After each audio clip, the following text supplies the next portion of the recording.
Hello नमस्कार, मी प्रियंका स्वागत करते तुमचं माझ्या चॅनलमध्ये। आणि आज मी तुमच्यासोबत शेअर करते पडवळच्या भाजीची रेसिपी। तर इथे मी अर्धा किलो पडवळ घेतलेली आहे। तर पडवळ आपल्याला आधी वरतून सोलून घ्यायची, त्यानंतर आतमध्ये ज्या बिया असतात त्या काढून घ्यायच्या आणि या प्रकारे अशी कट करून घ्यायची आहे। तर इथे मी अर्धा किलो पडवळ घेतलेली आहे। तर आता आपण रेसिपीला सुरुवात करूया। तर गॅस ऑन करून गॅसवर मी इथे कढई ठेवलेली आहे। कढई आपल्याला थोडी गरम होऊ द्यायची आहे। कढई गरम झाली की यामध्ये 1 चमचाभर एवढं तेल घालून घ्यायचं आहे आणि तेल सुद्धा छान आपल्याला गरम करून घ्यायचं आहे। त्यानंतर तेल गरम झालं की यामध्ये मी इथे 1 चमचाभर एवढी राई घालून घेतलेली आहे आणि ही राई जी आहे ती आपल्याला छान अशी तडतडू द्यायची आहे। तर इथे राई छान अशी तडतडली गेलेली आहे। त्यानंतर इथे मी एक मीडियम आकाराचा कांदा घेतलेला होता, तो बारीक असा चिरून घेतलेला आहे आणि त्यानंतर कांदा आपल्याला छान असा तेलावर परतून घ्यायचा आहे। तर 1-1.5 मिनिट कांदा आपल्याला तेलावर छान असा परतून घ्यायचा आहे।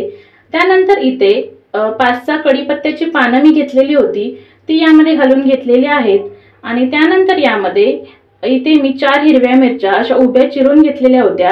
तर ह्या तिखटाला कमी मिरच्या होत्या म्हणून मी 4 घेतलेल्या होत्या।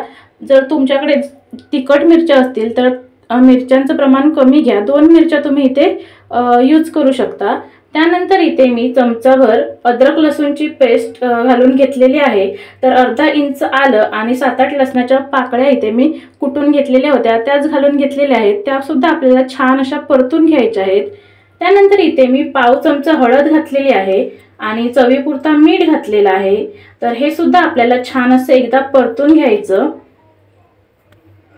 आणि त्यानंतर आता इथे जी आपण चिरून घेतलेली पडवळ होती ती घालून घ्यायची आहे आणि आता ही जी पडवळ आहे ती सुद्धा छान अशी कांद्याबरोबर छान अशी व्यवस्थित परतून घ्यायची आहे। म्हणजे सगळीकडे हळद आणि मीठ लागलं गेलं पाहिजे अशी आपल्याला परतून घ्यायची आहे। थोडा वेळ परतून झाली की त्यानंतर आपल्याला आता यावर झाकण ठेवायचं आहे।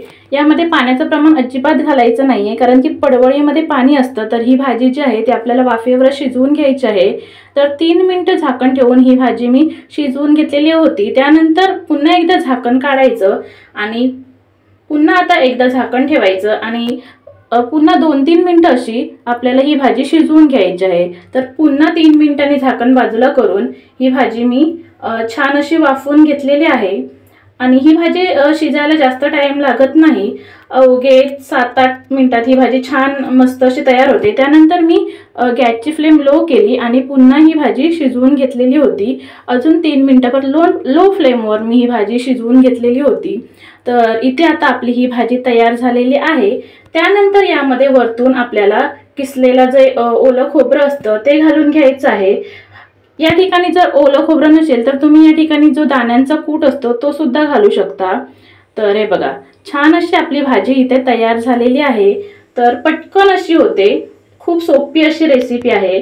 तर तुम्हाला रेसिपी आवडली असेल तर व्हिडिओला लाईक नक्की करा। चॅनलला अजूनपर्यंत सबस्क्राईब केलं नसेल तर सबस्क्राईब सुद्धा करा। पुन्हा भेटूया अशाच नवीन रेसिपी सोबत, तोपर्यंत बाय बाय।